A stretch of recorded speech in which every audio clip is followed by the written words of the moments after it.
Are we staring down the pipe of the end times? Are we about to experience an apocalyptic flood a mere 3 or so weeks away, as prophesied by a guy on TikTok?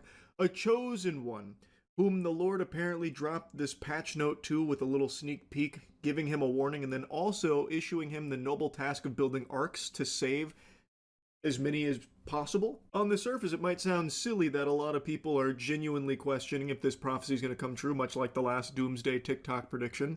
But when you really dive into the meat and potatoes of it and get into the weeds, it's even sillier that anyone, even a single person, would for some reason believe this. It is always just a source, trust me bro type moment. A guy on TikTok claims he received a vision from God, and he draws a big distinction that this is not a prophecy per se, just a vision of the end. That on December 25th, the world would, start flooding, wiping us all out, and that he is now, going the route of Noah, needing to build arcs to save people. And that's exactly what he's been doing. His math, I think, is a little off when it comes to his estimations on how many people they can hold. I've seen a bunch of big numbers tossed around, and based on the video footage he's provided of the boats he's building, I don't think the numbers he's proposing would ever work unless everyone gets hit by a fucking shrink ray or something. Like, it'd be real tough to start making those numbers work that he's tossing around all loosey-goosey. But as for if the world's going to be flooding in 3 weeks, I'm not exactly sold on that. I live my life by a simple rule. There are two kinds of men on this planet. Men that have tried to suck their own dicks, and liars. I don't exactly know where this guy fits into that yet. I guess we're going to have to wait and see on December 25th if the world starts flooding. And if it does, Jiminy Christmas, I'm going to feel like a real fool for not believing him and booking a ticket for one of the arcs. I just learned about this on stream a little bit ago, but then dove in and did my own homework on it, perusing TikTok, the experts. And there are quite a few videos with millions of views talking about this and showing like some level of genuine concern. Some of them are just trolling, but there are people that actually think this one's got some real oomph to it because he did build some boats. He did build some arcs. Gotta tell you, sports fans, even if the world doesn't flood in 3 or so weeks, this guy is still going to be set like a sailor here with all these boats he's got at his disposal now. Man, fucking, maybe it wasn't the Lord who gave him that task. Maybe Davy Jones came to him in a dream to build some boats, and dag nabbit, it did work. He's got quite an impressive collection of boats now that he is building. Did he talk about the guy who's creating the Noah's Ark and said December 24th the world is going to be flooded? Another doomsday prophecy? No, what's his name? I'll check it out. Yeah, he said the events of the Bible would reenact themselves on the 25th of December onward. Who? You keep saying he. Who is it? Noah? Did he himself come back? He respawned? Like, who is it? Dang. Ken Ham. Are you sure it's Ken Ham? Because this is old. This is a guy who built the Ark Encounter, where he made like a horrible Noah's Ark. There's no... People keep reciting the goddamn prophecy without saying who prophesized it. What good is that? Who is it that built the Ark and is saying the world is flooding in 3 weeks? I want to look it up. I gotta get prepared if he's right. The guy's name is literally Noah. I'm just gonna try and type like a fucking caveman here. Well, that didn't work. Oh, wait. Is this it? Ebo Noah? Oh my god, wait, that my search actually did work. I typed that in like an actual Neanderthal. I typed in, he said world flood December 24th built Ark. And it worked. Is this it?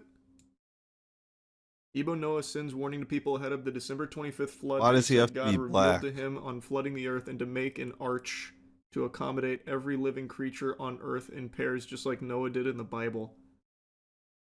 That shit.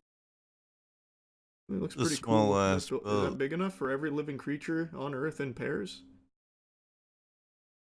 Like that? Wait, I don't know. It seems like maybe 2 stories high. how many people were on the Ark? You need like the PIM particles to shrink them in order 2? to make that work. Can I see a video of it? Oh, here we go. Ladies and gentlemen, allow us introduce the man, the myth, and the carpenter of the century.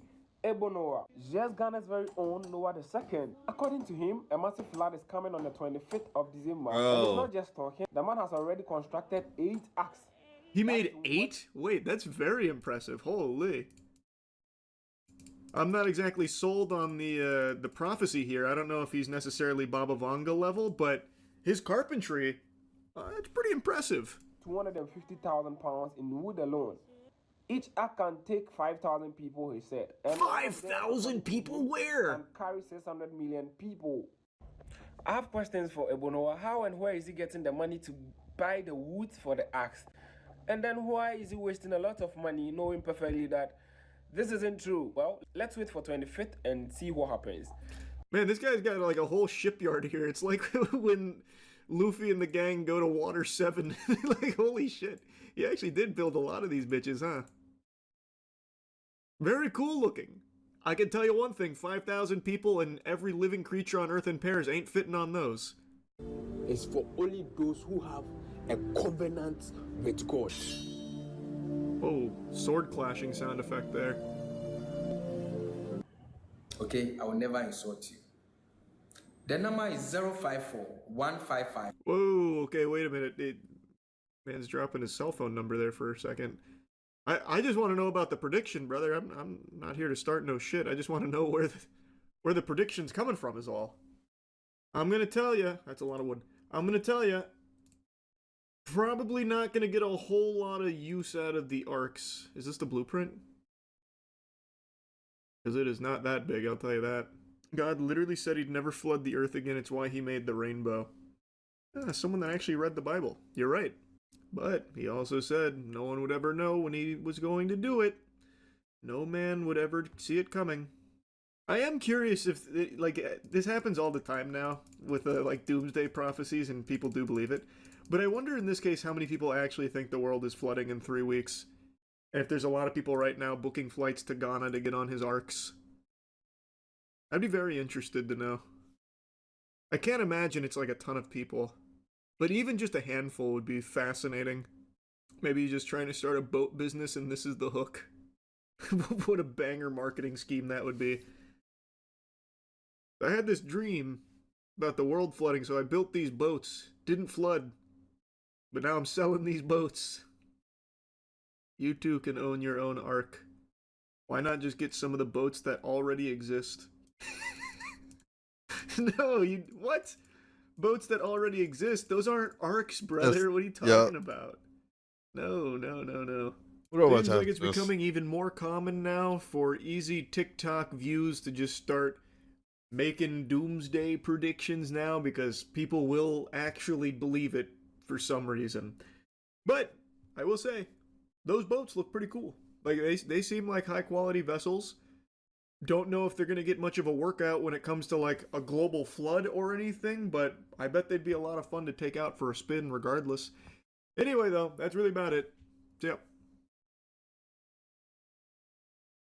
Pandemics are a real bummer. They'll die.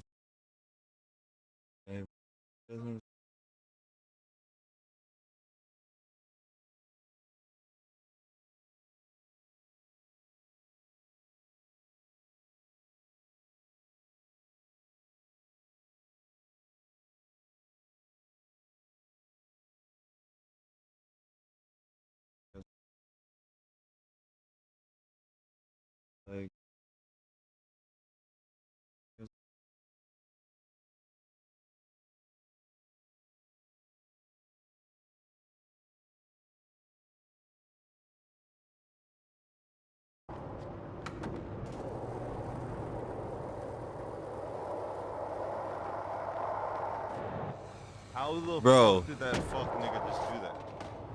Why?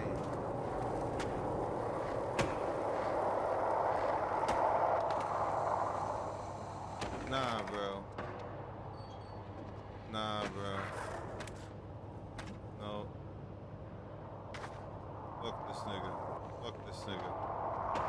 Don't get ramp no more. Oh, fault. I was thinking about something unrelated.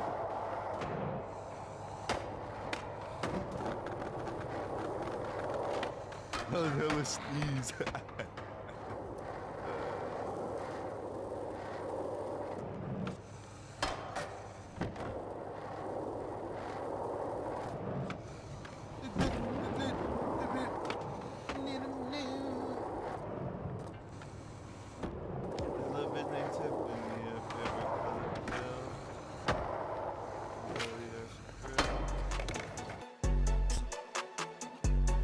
Now where the fuck is the end screen?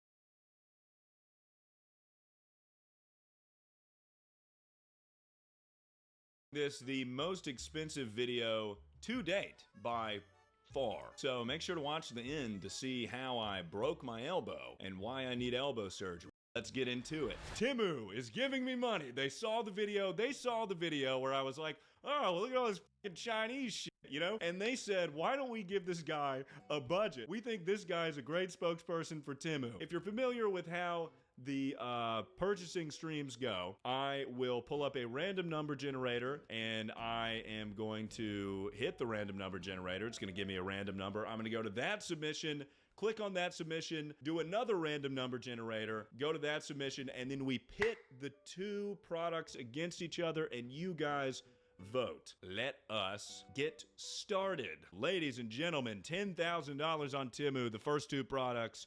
Let's get it polling. Boo-yah. Look at this shit. That's cool. Listen, if your kid has a dream of being a police officer, which is every kid's dream, and you know, your kid wants to be like, roger that, stay alert, and then your other kid be like, portal car 1 to headquarters, and then your other kid be like, he's pulling for a gun, and it's just his wallet or whatever, you know, you can do this. Or, a fucking butt plug. Oh, it's a G-spot vibrator, guys. Wow, that's crazy. Oh, man, it's got 7 rotation function and 7 vibration modes. Now, this is $11, and the other one is $150. See, I see that the butt plug is winning right now, but I need you to keep in mind that the budget is, we're spending $10,000 tonight. I don't need a butt plug. I've got plenty of these, okay? I don't need a butt plug. I would much prefer this. This would be way cooler for the YouTube video. You guys are monsters. That's crazy. That's crazy. That's unbelievable. All right, thank God the police car won. Toy police car, Blue Lives Matter, or whatever. Add that bad boy to the cart, boy. Next 2 items. Oh man, I love having an unlimited budget. This is awesome. Next 2 items, we have a drone. A droney drone. Whoa, what the f? Whoa!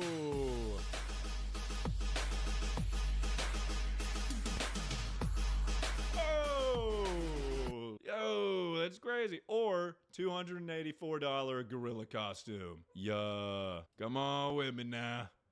We know it's the obvious choice.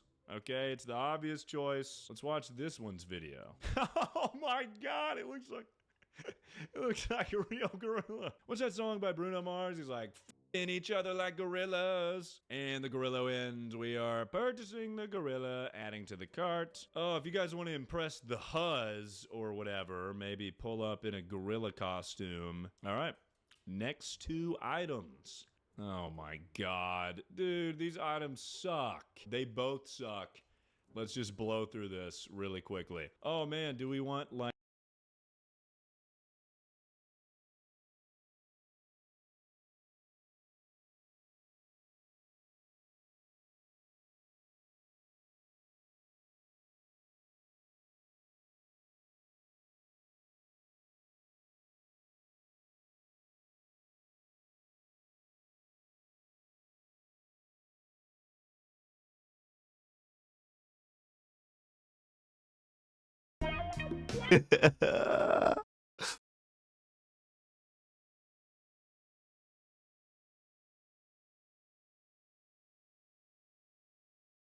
All right, chat. Today we're going to talk about ADHD and sex. I've been wanting to make this video for a long time. I think a lot of times when we talk about ADHD, we talk about things like productivity, we talk about academic achievement, we talk about being able to focus and maybe do what you want to do in life. But the truth of the matter is that ADHD is a neurodevelopmental disorder. And what that means is that the brains of people with ADHD are different.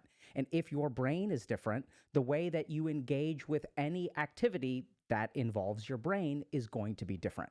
And we don't talk enough about how ADHD specifically impacts sex. So let's get started with the first thing, which is ADHD hyperfocus courtship. So if we think about ADHD, these people tend to get into hyperfocus. They get really obsessed with things. We get a nucleus accumbens and ventral striatum that is very susceptible to dopamine. So if you're someone who's had ADHD or you've been in a relationship with someone with ADHD, what you'll notice is that falling in love feels absolutely amazing. Suddenly you're into this person. Oh my God, this person is amazing. I love spending time with them. We spend 8 hours together. We spend 10 hours together. It's so awesome. The problem is that that kind of feeling is driven by this hyperfocus dopaminergic parts of our brain. And in the same way that we get hyperfocus in a particular thing with ADHD and then never touch it again once we lose that hyperfocus, this same thing happens in relationships. So from the receiving end, it can be amazing to be the recipient of someone with ADHD's hyperfocus. They're thinking about you all the time. They're obsessing over you, but in a good way, right? They think about what you need. They're like, oh my God, you had such a hard day at work today. Let me cook you dinner. They're texting you all the time. Like, it feels amazing to be on the receiving end of this ADHD hyperfocus. And if you have this ADHD hyperfocus, that also feels amazing. You're like, oh my God, this is the one. Every interaction with them releases dopamine in your brain. So it's not just that like you like them, but you're obsessed with them. Even minor things, doing things for them are dopaminergically rewarding, and it feels wonderful, right? If you have ADHD, you know how luxurious and awesome hyperfocus feels, because your mind is finally focused. Instead of being distracted by a million things, you're like into this thing, and it feels so good to be into this thing. The problem is that the ADHD-induced hyperfocus, if that forms the foundation of the relationship, when the hyperfocus ends, both partners are left in a lurch. It can feel kind of like a bait and switch, where suddenly this person is like, you were texting me all the time, now you're ghosting me completely. And from the perspective of the ADHD person, they no longer have the benefit of the extra dopamine that they get from the thrill of the chase. When I work with my patients, what this sort of feels like is I was super into them, but I don't know what happened. The spark just disappeared. So when we're talking about the spark in a relationship, that is oftentimes driven by our dopaminergic circuitry, which will gradually decline over time. The first time you play a video game, there's a burst of dopamine, but if you play that game every single day, it's not going to give you that same burst. And so what do we do about this? This is where I want y'all to understand that if a particular part of your brain dictates this relationship, the reason I'm in this relationship is because one part of my brain is hyperactive. What that means is that the moment that that part of our brain becomes deactivated, then my lust for the relationship, no pun intended, will also disappear. So this is why it's important, if you have ADHD and you're dating someone, to actually scale back from that hyperfocus. So if we sort of give into those parts, like I want to text you every day, I want to text you every day, I want to text you every day, some part of your brain is telling you to text them every day. And if you give into that, what you are doing is listening to your brain. And if you are listening to your brain, when your brain tells you not to do something, you will listen to that too. So oddly enough, what I tell people who fall into these relationships way too quickly is to slow it down. Don't listen to it. I know it's super exciting. I know you love it a lot. I know there's the thrill of the chase. But if you want this relationship to last, you've got to slow it down. So the way that I sort of think about it is there is a certain amount of dopaminergic thrill that you get from this relationship. Do you want to blow your load all at once? Right? Do you want to spend all of your thrill right up front? And then generally speaking, what we right? Do you want to get from this relationship? Do you want to blow your load all at once? Right? Do you want to spend all of your thrill right up front? And then generally speaking, what we see in healthy relationships is when we sort of conserve some of that thrill to get us through into 3 months, 4 months, 5 months, 6 months. And this is when other pillars of the relationship will start to form. Once those pillars are formed, we will hopefully end up with a setup Yo, that will I'm lead to a healthy relationship. The second thing that a I'm lot of stuck people on don't what he understand just is something said. called tactile defensiveness. Now remember, ADHD is a neurodevelopmental disorder, which means that it alters the way that our brain works. And one of the key things that we're discovering more and more about is that ADHD alters our perception of physical stimuli. So it's not just sounds and sights and things like that, but the way that things feel in our mouth. So a lot of times, people with ADHD will be very sensitive to particular textures, and also the way that things feel in our body. So people with ADHD may be very, very sensitive to things like swings and stuff like that, like in a good way. Moving your body becomes really, really important for maintaining your focus. So if you tell a kid with ADHD to sit still, it becomes really, really hard for them. Now, normally when we think about ADHD, we think about things like sitting still in class. But this actually enters the realm of sexual relationship as well as something called tactile defensiveness. This is where particular ways that we get touched may trigger responses that are different from neurotypical people. So for a neurotypical person, the way that they will touch you, they touch you that way because when someone touches them that way, their brain interprets that touch in a pleasant way. But oftentimes what people with ADHD will experience is like a lot of touch will feel ticklish. People will feel like super, super hypersensitive, especially around erogenous zones, or the touch can even be perceived by your brain as aggressive. So instead of feeling comforted by a touch, your brain kind of locks up. It's like, oh, we're being attacked. And this is because generally speaking, there's a gating problem in the brain. What that means is that the way that our brain Why you gates look stimuli, like that? so when I get a stimulus, my brain will sort of like lower it down a little bit or even block it, and that gating function is impaired in ADHD. What this practically looks like is a bewildering amount of like sensitivity to touch. So the moment that you understand that tactile defensiveness is an issue, that even though your partner is touching you in a particular way, or if you're dating someone with ADHD, if you're touching them in a particular way and they don't respond in the right way, be aware of this principle. What the practical way to deal with this is just to have a lot of communication, a lot of dialogue, and don't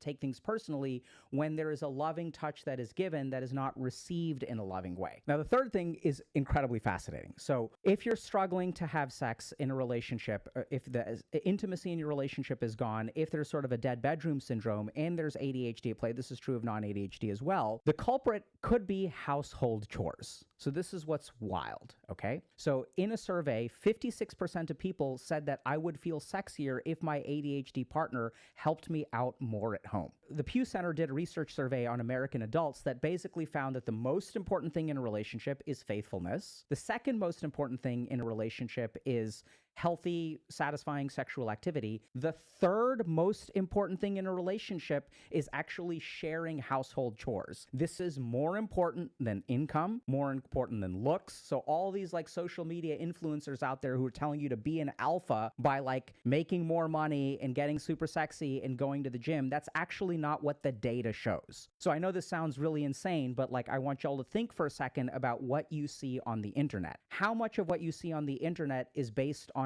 actual science or research? Very little. What determines whether something propagates on the internet is the emotional engagement it gets, which if you like stop and think about it for a second, is the very opposite of science. Like real science can be very exciting, but oftentimes it involves a lot of methods, a lot of data analysis, a lot of really drab and dreary stuff. Before y'all take issue with me telling you to be a beta cuck and start to like help your wife out with chores, let's take a quick look at what the experience of this is like from someone. So this is from a wonderful qualitative research paper. It seems the loss of intimacy in the non-physical sense is almost universal among us, and that often leads to the physical loss of intimacy as well. It's pretty much impossible to feel close with a spouse when ADHD problems create a wall that blocks the way. For some of us, the wall is a control battle for a clean, this nigga's a doc. This nigga's a licensed physician. Against our ADHD partner's addictions or obsessions du jour, financial jeopardy, irritability, substance use, thoughtless words or deeds, unreliability, or various other issues. It doesn't seem to make a heck a lot of difference what specific wall is there.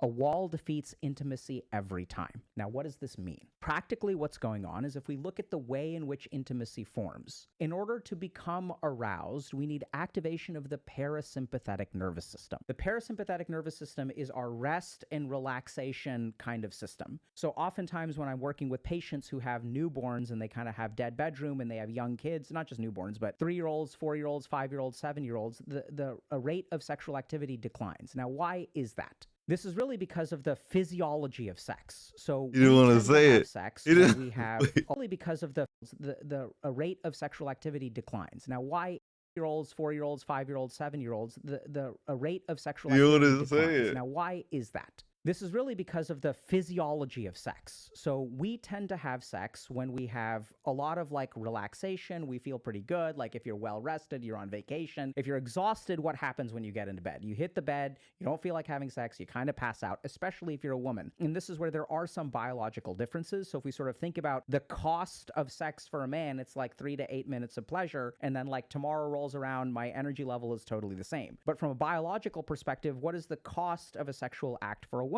It's potentially 9 months of pregnancy, a lot of energy investment, a lot of child rearing investment. So these things are viewed somewhat differently on a biological level. Now, that doesn't mean I don't want you guys to interpret this, like over extrapolate this into like women don't like having sex. That's not what it is. This is just a broad strokes biological kind of thing. What we do know for both genders is that parasympathetic activity or relaxation is the first step to arousal. Now, once we start to feel aroused, then our sympathetic nervous system kicks in. This is the part of our nervous system that increases our adrenaline, increases blood flow, leads to erections in the penis, leads to clitoral engorgement, which also happens when women are sexually aroused, which if you're wondering like why you can't just jump to, you know, engaging with the clitoris with fingers, mouth, whatever, and why women like may be turned off from that, it's because actually women need a certain amount of clitoral engorgement from increased blood flow that comes from the parasympathetic nervous system to prime those nerves to make it actually feel like it's pleasurable. So practically what this looks like is, you know, when I have patients who have ADHD, they're in a high stress state. You come home, there's dishes in the sink,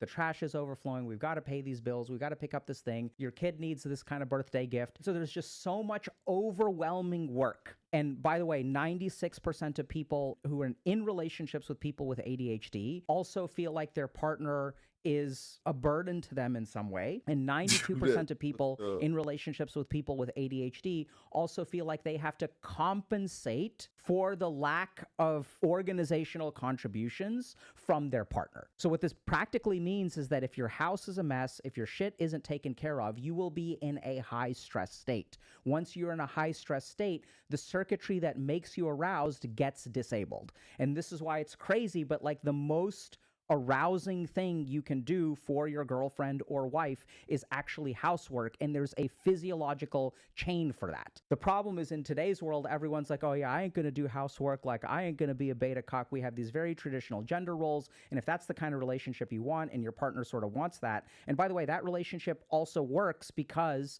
usually in that classic traditional gender role relationship, you know, the wife or the woman of the household has somewhere between 40 and 60 hours to take care of household work. They don't have a job. So hopefully that's sufficient. In today's world, when we have double income households, women will get absolutely crushed. Now, I know a lot of dudes out there will be like really upset by what I'm saying right now, but this is literally the science, right? This is how physiology works. This is how sexual arousal works. We have survey level data that also shows that doing household chores is one of the sexiest things that you can do. And why is that? Once the stress level goes down, we can activate the parasympathetic nervous system. Once the parasympathetic nervous system kicks in, then we will start to feel more aroused. We'll have opportunities for connection, etc. The last thing that we're going to talk about is ADHD-induced hypersexuality and hyposexuality. Oftentimes, people with ADHD experience a certain amount of hypersexuality. This has been associated with things like inattention and impulsivity. So if you sort of think about, you know, your sexual desires, what are they? They're particular impulses. So if I'm not, you know, if I'm sort of sitting around and I'm like, let's say I'm walking down the street and I see someone walk by and I start to have like a sexual impulse. Oh my God, that person is so hot. Man, I would like to, you know, XYZ. So if you sort of think about the way that we get aroused, sometimes we get aroused through sensory stimuli and arousal. Like I'm sitting here doing my work and now I'm feeling frisky. Let me go ahead and approach my partner and try to engage in some sexual activity. That's basically an impulse. So a lot of the hypersexuality that we see is a function of how sensory sensory we are, how susceptible to sensory stimuli we are, as well as how impulsive we are. The other aspect of hypersexuality that we see a lot, especially with like compulsive behavior and ADHD, is that sex can be used as a form of emotional regulation. And remember that people with ADHD, their negative emotional circuitry is more jittery. It experiences negative emotion more intensely, more quickly, and for a longer period of time. The problem with ADHD is that we oftentimes have difficulty engaging in alternate emotional regulation activities. So if I have a neurotypical patient, I tell them, if you're feeling stressed or anxious, meditate. Meditate for 20 to 30 minutes, do this breathing exercise, and then you will feel better, right? That's what we'll sort of say. But if you're someone who's got ADHD, it can sometimes be hard to remember that you should meditate. You It can talking be like hard that to in the even office? realize that you're feeling anxious. In the And the lab? ability to engage in meditation, which involves sitting your ass down in a chair for 20 to 30 minutes at a time, is really hard to do. So oftentimes what I see in my patients is that they will default to regulating their emotions and managing their sex through sexual activity. The last thing that we also know is that hypersexuality is actually very tightly correlated with self-concept and self-esteem. The worse your self-concept is, the worse your self-esteem is, the more likely you are to engage in hypersexual behavior. If I don't feel content about myself, if I don't feel great about myself, one of the best things that I can do is engage in sexual activity, because then I feel connected, then I feel good. I get this rush of vasopressin, oxytocin. I feel connected to this other human being. I feel seen. I can pleasure them in some way, which helps me feel really good. And, you know, if you sort of look at like alpha males on the internet, providing sexual pleasure with their very, very big penises is one of the best ways that they feel better about themselves, right? I've got a big, I'm a sexual messiah. That makes me a great human being. So there's a lot about self-concept and sexual activity. Bro, The he last be thing to keep like in mind is that if you grow up with trauma ADHD dumping. that is undertreated, which is probably the case, we see a causal risk between growing up with ADHD and being depressed. So oftentimes what I sort of think about every time I have a patient who comes into my office, if they come in and they have a diagnosis of ADHD, I assume they have a mood disorder like major depressive disorder until proven otherwise. Growing up with ADHD just means that there's a very high risk of developing depression later in life. Now, last thing that's very bewildering for many people is that not only will they be hypersexual, they will also be hyposexual. Now, why is this? So hyposexuality and ADHD has to do with a number of different things. The first aspect is emotional regulation and the jitteriness of our amygdala. We talked already about stress, so that whole mechanism is at play. If you're someone who's got ADHD and you have an assignment coming up a week from now that's due, your mind is going to be so occupied by that, so stressed out about that, that you can't think about anything else. And the really frustrating thing is not only can you not think about anything else, you can't even do the work and be done with it, because you have to wait until last minute panic in order to induce your motivational system to actually like write that paper or study for that exam or whatever, right? So there's a very high stress state that we live in that leads to hyposexuality. The other mechanism that's important for hyposexuality is that usually getting aroused involves a chain of events, right? So I start by being relaxed. I start by sort of having my parasympathetic nervous system active. I'm not stressed out. I'm sort of somewhat rested. And then there's some amount of touching. There's some amount of like, maybe I'm like touching you a little bit. Maybe you're touching me a little bit. Then maybe we're kissing a little bit. And then maybe there's some heavy petting. And then we sort of have this graduated response of like moving from A to Z. This is what we sometimes call foreplay. When I have patients with ADHD, it's crazy. Like their partners will say like, you know, they don't understand that I'm trying to seduce them. They're so distractible. Like someone else can be like hitting on them, rubbing their shoulders, whatever, like giving them a kiss, like rubbing breasts up against their face and things like that. And the person with ADHD is like, I'm trying to figure out why Minesweeper doesn't have a newer version that someone has released on Steam. So there's basically a chain of attention which you have to maintain in order to move from initial like sexual overtures to the completion of the sexual act. And that chain. They'd be like, oh my God, what's your name? I'd be like, blah, blah, blah. What's yours? And I'm like, damn. VO7 season 1 just dropped, bro. I really pay for that shit, bro. Of attention can be sometimes very hard to maintain in ADHD, which leads to a sense of hyposexuality. So in my experience as a clinician, the more that I equip my patients with this kind of understanding, this isn't necessarily like a clinical intervention. This is just, hey, your brain is different, and that's going to impact every part of your life.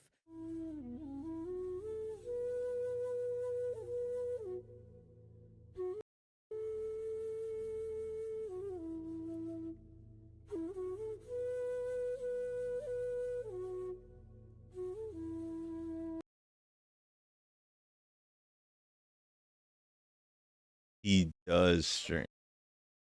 I was so confused.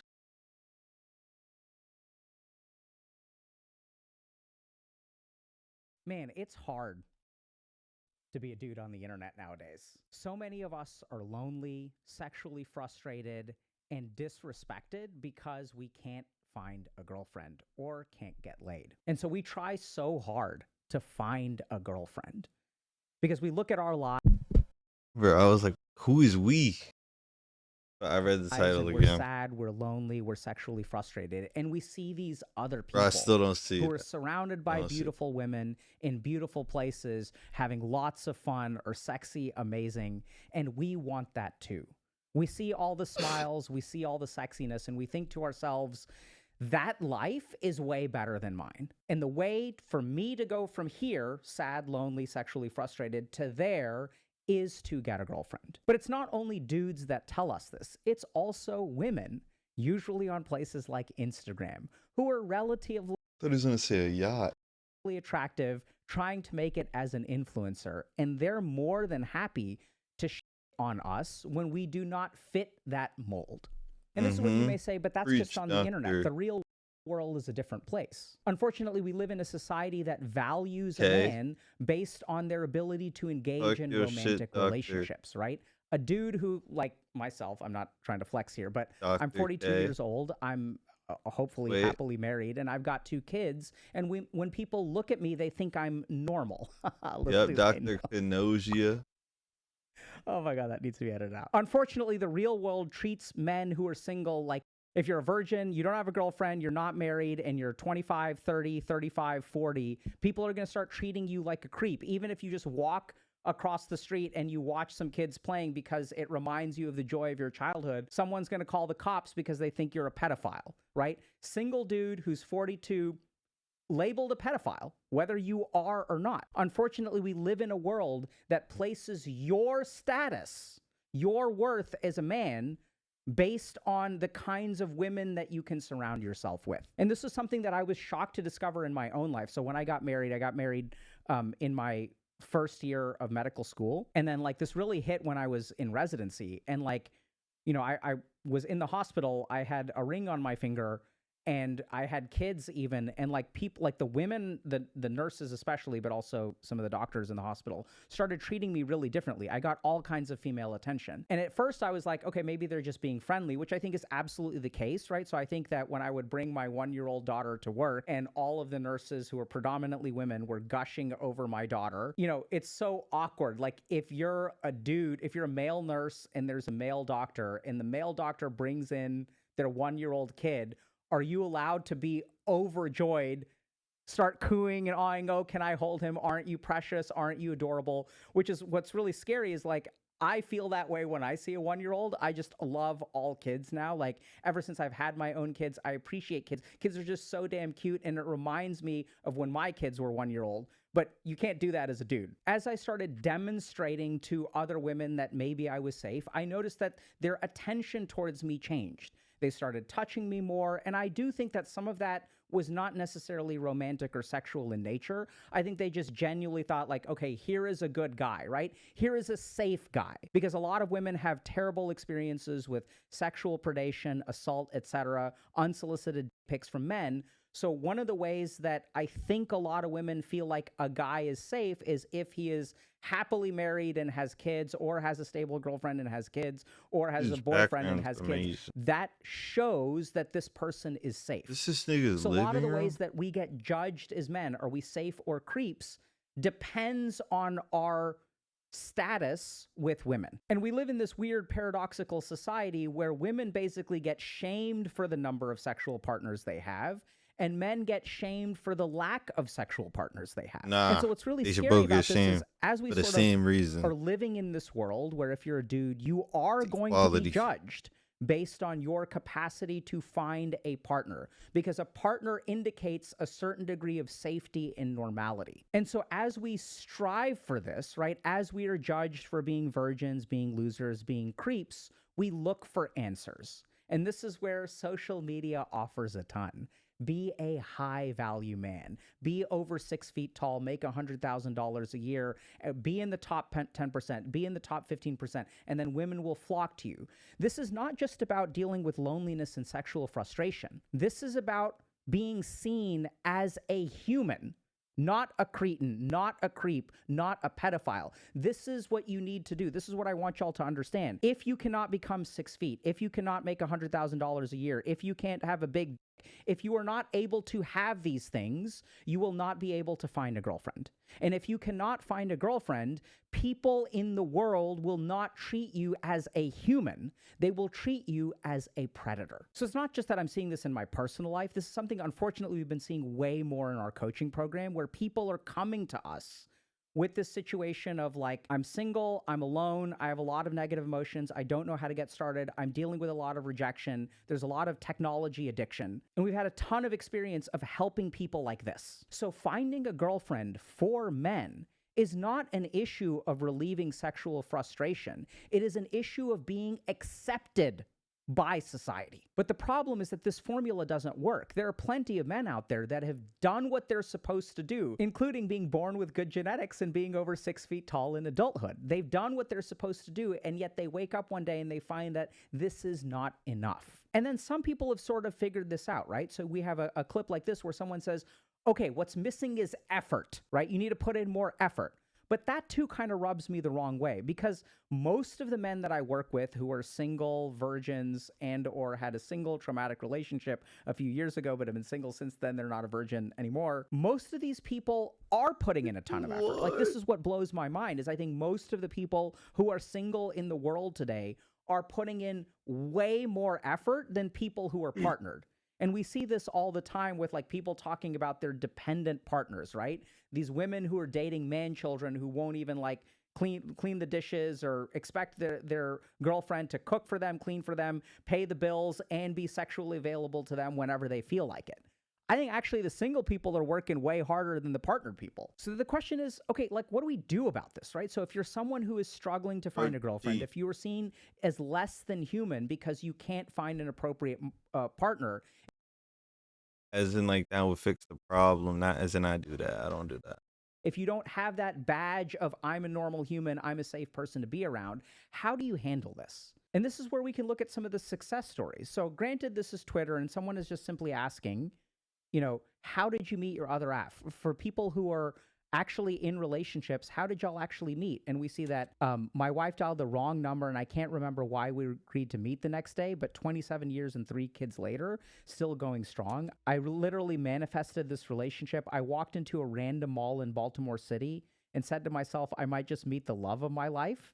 Ran into this guy, and we've been tight ever since. Met on a dating app, right? So we do sometimes meet people on dating apps. We had one video chat, and I was smitten, right? So there's this sort of love at first sight kind of thing. Performing in Atlanta with my bestie. He was a producer and an engineer. So we see that sometimes people meet in professional relationships. Shot me a DM on here for tacos, but timing wasn't right, and she was over me. Months passed, and I asked her to go get tacos. She pulled up in sweats and no makeup. The date ended up lasting 5 hours and a lot of us talking and laughing, and I never looked back. We met on Tinder with no intention to date, just having fun. We ended up falling in love after a month of dating. She was a Lyft passenger. Oh my goodness. This sounds super creepy, right? But we connected. Can you imagine your Lyft passenger hitting on you, dude? This is my favorite. Congrats. Happy for you. As a psychiatrist, when I look at these, I start to sense something in the ether. I'm detecting a lot of green flags. And this is what actually the research on formation of relationships actually backs up, is that relationships involve a lot of things that we can't see on the internet. The internet is really good at showing us particular things.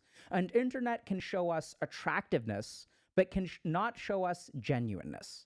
The internet can show us sexiness, but cannot show love, right?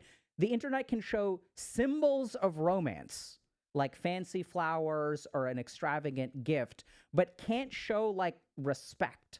And this is what becomes so hard if you're a dude who's trying to figure out, how do I find a girlfriend? Because people will say you have to put in effort. What does that mean? People will say, don't be creepy. People will say, be natural. But the internet never shows us natural, right? And then we also have examples of people who are like, we met for the first time, we hung out for 5 hours, and it was like the best day of my life. Oh, we followed each other for years on Twitter, but then when we finally met up, we hung out every day. If this dude wasn't married, he'd be So this is the key thing that I want y'all to notice. All of these relationships demonstrate reciprocity, where one person is matching the other person's energy. But what do we hear on the internet? We actually hear lots of examples of always do things one way. Wait 24 hours before you text her back. Wait 24 hours. Make him wait for you. Don't respond to him right away. Don't put out on the first date or else this will happen, right? This is where like everyone is giving us this stock advice. And then they do it every time, bro. But really, I think what the science really shows is that we want to be reciprocal. Like the first date that I had with my wife, we hung out for 10 hours. Like it was wild. And if I had followed some stupid internet advice back then, who knows if I would be in the relationship that I'm in right now. So this is where we got to be careful about some of this advice, because the basic problem with internet advice is that it's generic. It does not fit to a particular, person. And we'll get more to that. But what I see here, and I think this is also now I'm going to offer generic advice, is be reciprocal, right? So give and take. And this is what I see so much is that a lot of times when we see these horror stories on the internet, these terrible text exchanges, what do we see in these terrible text exchanges? A lack of reciprocity. You send one text, they explode in your face with walls and walls and walls of text. You think you're a nice guy, but really what you're doing is trauma dumping, right? You're not matching the energy at all. And this is what's really fascinating. Matching people's energy is how you get them to feel safe, comfortable, and like you.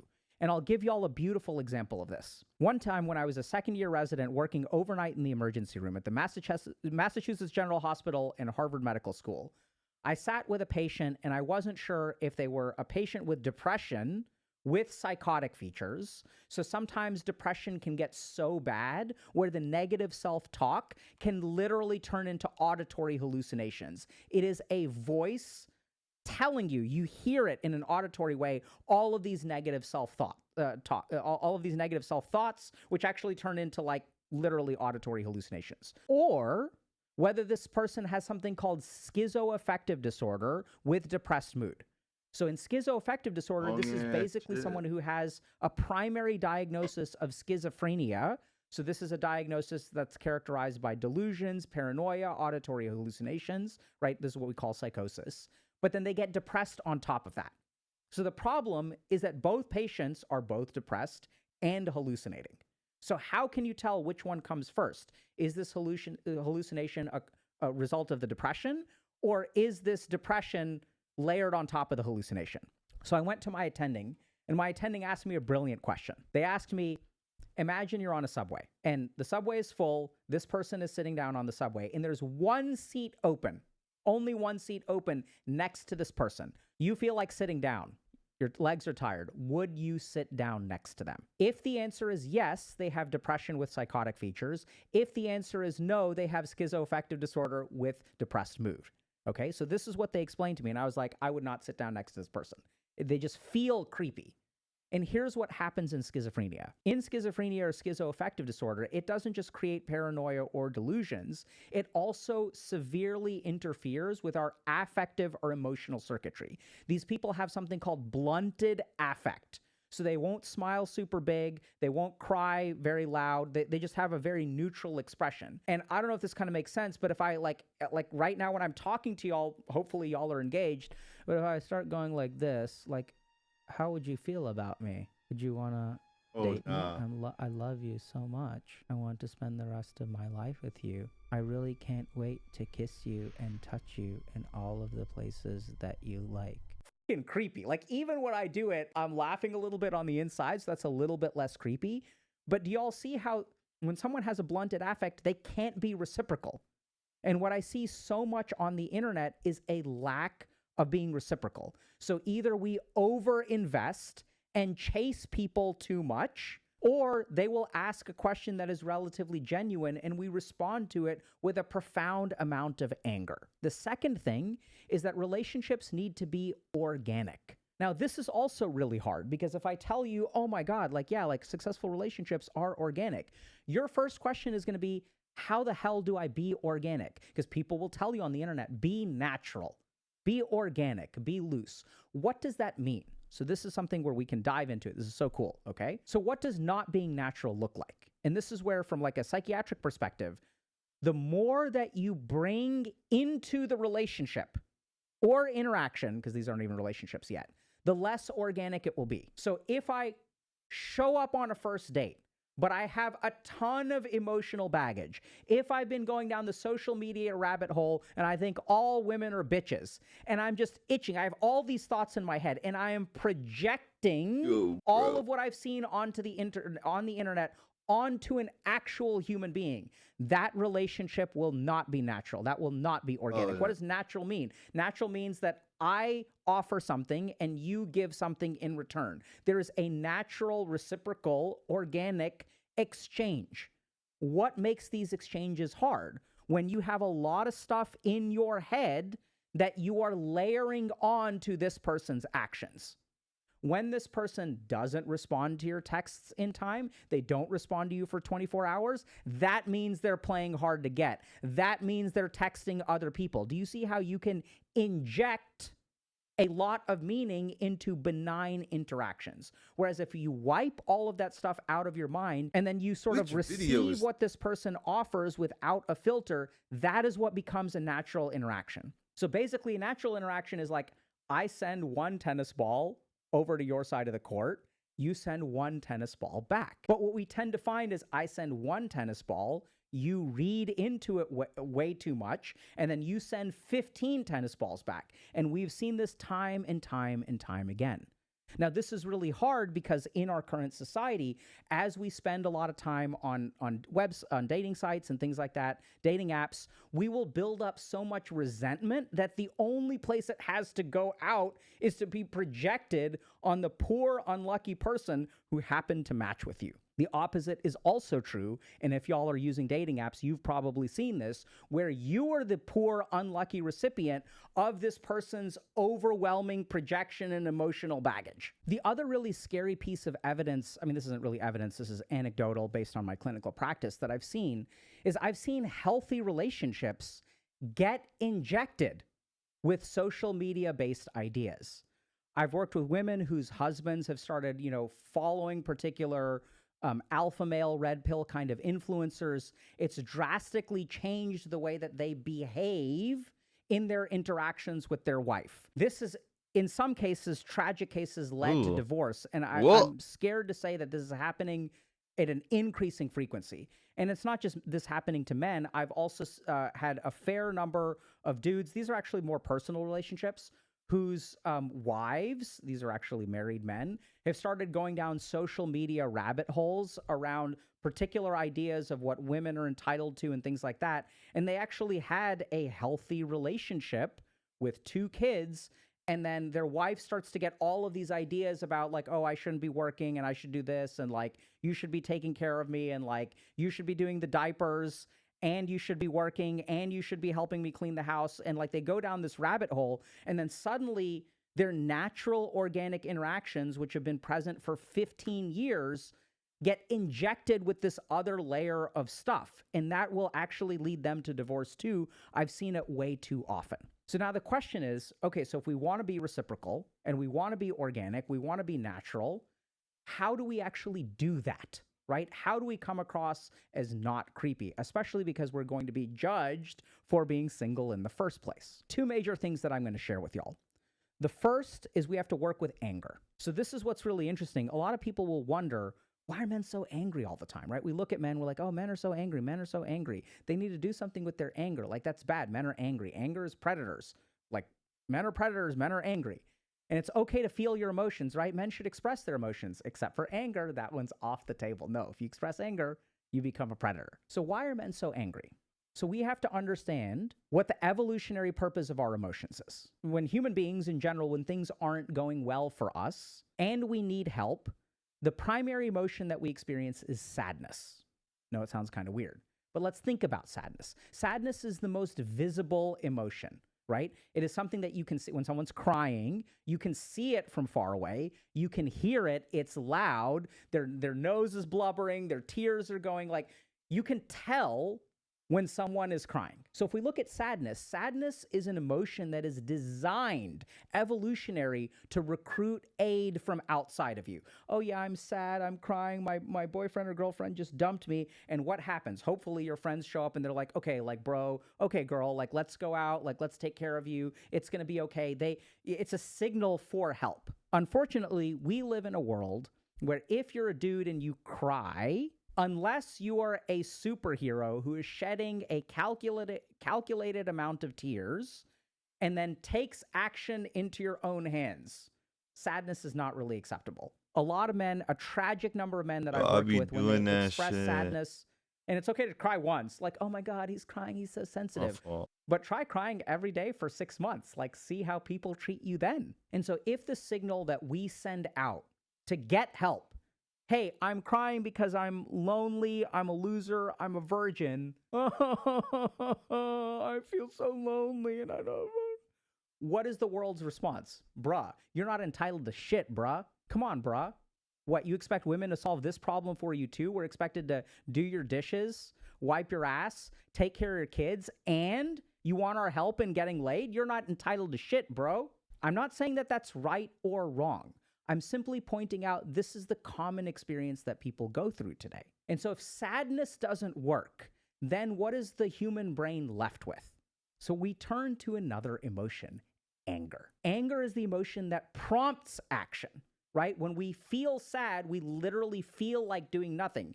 It is an emotion that induces a lack of motivation and signals for help. I can't do this on my own. I need your help, right? Help me do this thing. Anger is the emotion that does the exact opposite. It motivates us towards action even when we shouldn't act.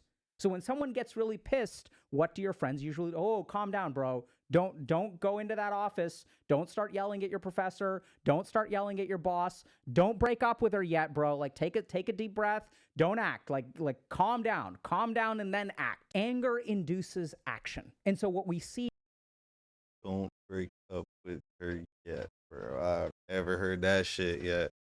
I see this in so many of my male patients where sadness doesn't work and the only option they have to bring themselves out of it is anger.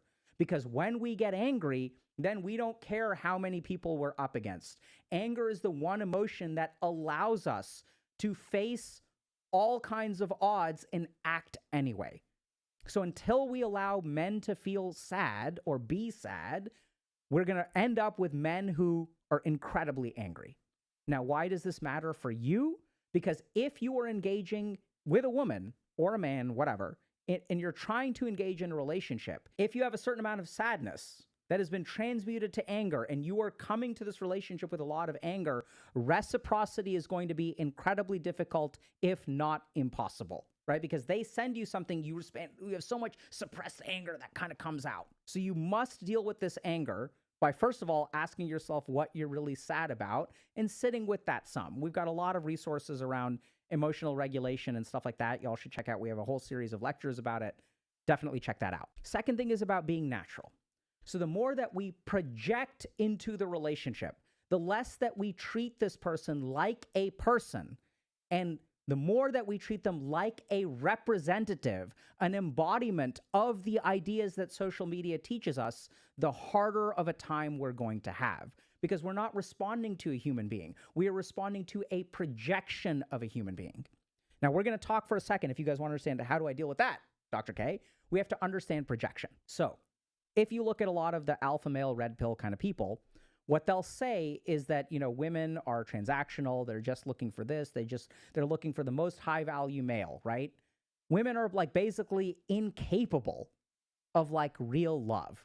The kind of love that women used to represent before feminism, right? Before feminism like ruined all the women. Man, it's so sad. They were really there and they were really good and stable partners. Those women were capable of love in the 1950s. But the women today, man, they're just not capable of being partners the way that they used to be. This is projection.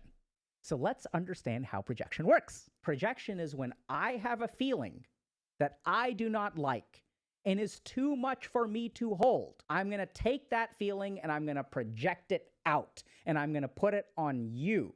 And then I can blame you for it. So what is that feeling, Dr. K? What does that mean? If I feel unlovable, if I feel like a reject, if I feel like a loser. So if I'm unlovable, then no one will love me, right? Makes sense. If I'm unlovable, then no one will love me.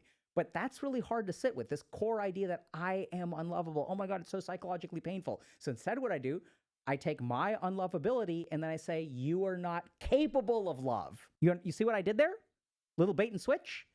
Oh yeah, I am unlovable. You do not love me. There is no love here, but it's my fault. But instead what I can do something super cool. I can take that I'm not unlovable and I can say, oh, you're not capable of love. That's why there's no love in the relationship. It's not my problem. It is your problem. This is projection.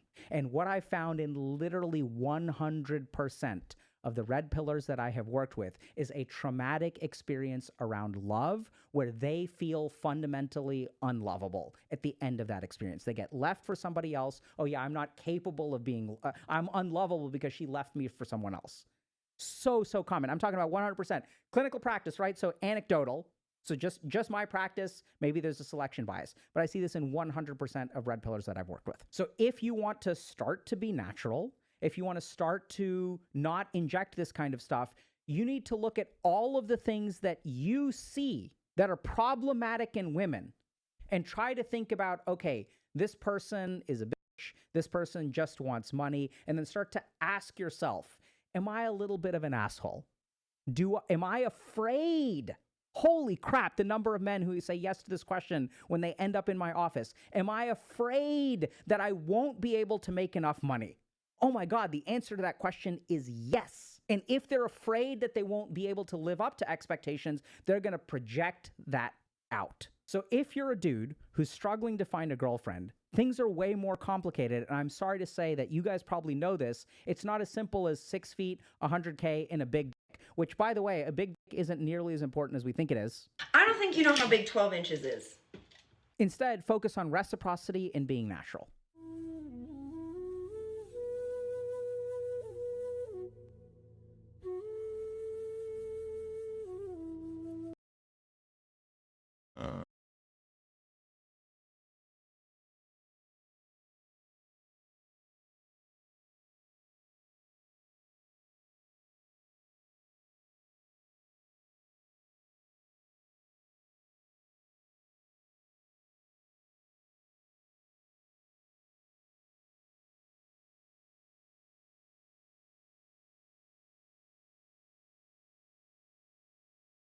Did she see my fish out? Oh my God. Oh,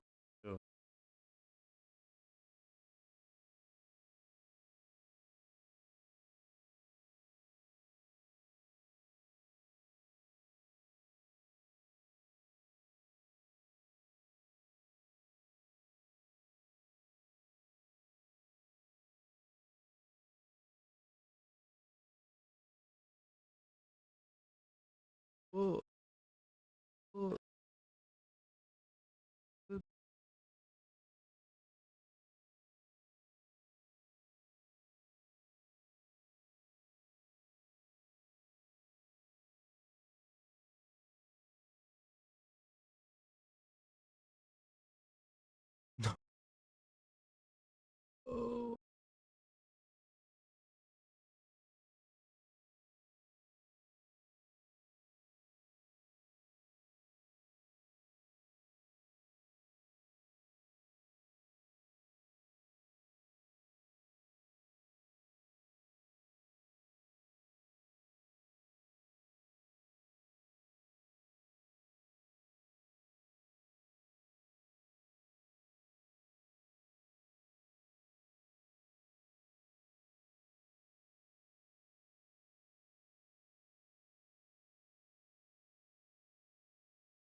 ISS, this is Explorer. We are picking up on a visual of unidentified object approaching Earth's atmosphere. If you could please confirm.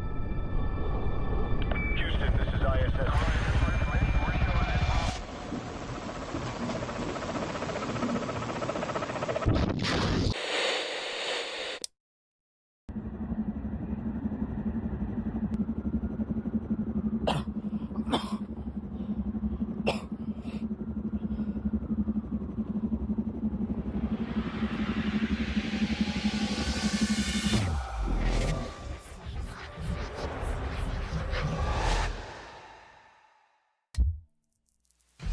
This is Oracle News Network. For over half a decade, we have accurately predicted major world events such as COVID, the Queen dying, Donald Trump being elected and we join you today for the 2026 predictions, only on ONN. Hello there. My name is Benjamin D. Almeida, iteration 632. I'm broadcasting to you from a time in the not-so-distant future, a time where every single societal issue, every single environmental problem that you have once faced has been eradicated. I am elated to share with you that the original Oracle, Benjamin D. Almeida, iteration 1, received a vision in the year 2025, December 31st, that laid the pathwork for the rest of human civilization forever and ever. He saw the path that cured society of all of its problems, cured the planet of all of its issues, and laid the predictions for the rest of eternity. And that's what I have to share with you today. The 2026 predictions, or as we call them now, visions. But before we begin, I'd love nothing more but to share in the tradition of relishing in the things that came true over the past year that the Oracle himself predicted. Let's begin. Number 1. Kamala Harris will come out with the book. Who do liberal white moms love? Kamala Harris. What do liberal white moms love to purchase? New York Times bestseller memoirs.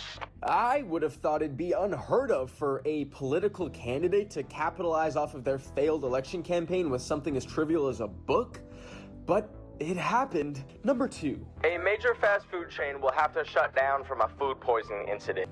And just like that, around the end of the year 2025, Taco Bell was the culprit of over 150 cases of salmonella across the United States, affecting people in over 20 states. Did you think it could have been anyone else? Number 3. Sabrina Carpenter will crash out. I don't know. I have no further explanation. I just feel it coming. She may be short and sweet, but I feel like she has a Glock. Okay. Matter of fact, just weeks before this will be broadcasted to you back in the year 2025, Sabrina Carpenter actually crashed out, but it was completely valid, some would say, after Homeland Security used her song in a very malicious way to demonize immigrants. Sabrina Carpenter replied to one of those tweets by the government and said, I quote, "This video is evil and disgusting. Do not ever involve me or my music to benefit your inhumane agenda." To which the government crashed out against her, which is so interesting because you'd think that the government back then would have bigger fish to fry than arguing with a pop star. But it became one of the most liked tweets of the year on Twitter. We didn't even know back then that tweets could get 1.5 million likes. We thought it was a dead app. And the next prediction? Another major celebrity will be exposed as Diddy 2.0. I truly think it's a matter of time. I feel like there's gonna be like a Gen Z Diddy. Now this one is a little bit open to interpretation. I would say if the shoe fits, it can apply. I don't know. Moving along. Portobello mushrooms will be legalized or at least decriminalized. And would you look at that? The state of New Mexico followed in suit with other states that have already done so to legalize mushrooms, because we're talking about portobello mushrooms that you cook and stir fry in a delicious stir fry. Moving along. A right-wing influencer is going to get a position at the White House. Like, I'm talking like an official position. This is a good time to reiterate that I think podcast microphones should be harder to buy than a fucking gun, but anyways. And would you look at that? This did come true. In a sacred space in the White House, there used to exist a press pool where vetted veteran journalists would hold court and ask the hard-hitting questions about our nation. And that was completely gutted when the president decided to allow in right-wing influencers from some, let's say, less vetted. Do we call them a news company? I don't even know what to call them. I don't even know what to call them. And it was taken a step further when some of these legacy journalist companies had their press access revoked from places like the Pentagon, you know, where they can just report on the security of the nation. But now we have Candace Owen. Candace Owen, come on down to White House. Let's continue. BetterHelp is going to be investigated by the government. And bada bing, bada boom, BetterHelp was investigated in the year of 2025. There were allegations that BetterHelp would match people in serious crises needing help from a real therapist with people that were not real therapists, like at all, like Joe off the street. And Ben D. Almeida Iteration 1 had an example of this when he himself had a BetterHelp therapist that didn't even remember his name. Moving along. Honora will win Best Picture at the Oscars. Amazing movie. I loved it. And just like that, as simple as it comes, Honora won Best Picture at the Academy Awards. Next up. A YouTuber will become a billionaire for the first time. And I'm elated to say that even though in the future, the year that I live in right now, all billionaires were hung at the stake plenty of centuries ago, Mr. Beast did become the first YouTuber billionaire. And to celebrate, he did so many miraculous things in 2025, like opening a theme park in Riyadh, Saudi Arabia, that was funded by oil money and probably built by slaves in the span of like a week. Moving along. Crumble cookies will fall. Crumble cookies will fall. Crumble cookies will fall.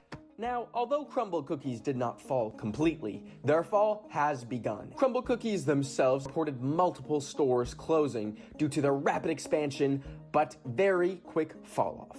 And as a matter of fact, in 2035, 10 years later, all the vacant lots that once sat Crumble Cookies laid home for a brand new concept by Spirit Halloween called Spirit Pop-Up, where they would go into these smaller retail locations and create their own Spirit Halloweens in tinier locations. It was honestly a win-win. A couple more that came true. Trump and Melania will get separated or divorced. And would you look at that? In 2025, Trump's biographer claimed that they live completely separate lives and are separated. That by May, Melania Trump had only spent 14 days in the White House total. Which is so interesting, because if you had the White House to live in, and you didn't? And finally, Trump will declassify a document when he becomes president that he should not have declassified. He's gonna be like, guys, look what I found, and then it's gonna be like actual world-changing information that the general public just like shouldn't know. Now there was this phenomenon back in 2025 that captivated the world by storm called the Epstein Files, and it was something that the president had vowed to release that was part of draining the liberal swamp. Until it turned out that he was in it, and there were so many instances of the president being just buddy with Epstein. He didn't think that his parts would be in it, and then spaghetti-o.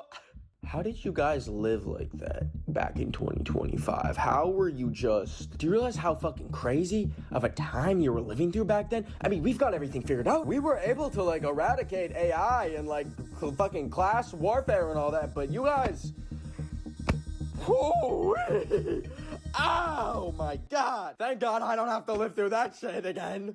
Thank God I can just look in a fucking history book and I don't have to live through that like you guys. I pity you! I pity you! So with that, let's begin your predictions for the next year. It's truly so silly to call them predictions because really they are visions. These are things that will come true in 2026. Here at Oracle News Network, our correspondents throughout all the different timelines with multiple different viewpoints and perspectives will share with you the upcoming predictions. So I'm joined live now by Benjamin D. Almeida, iteration 436. Hey Benjamin, thanks. I'm here reporting live from the great concavity left behind where the White House once stood in 2025. Here to report the prediction that J.D. Vance and his wife Usha Vance will split up.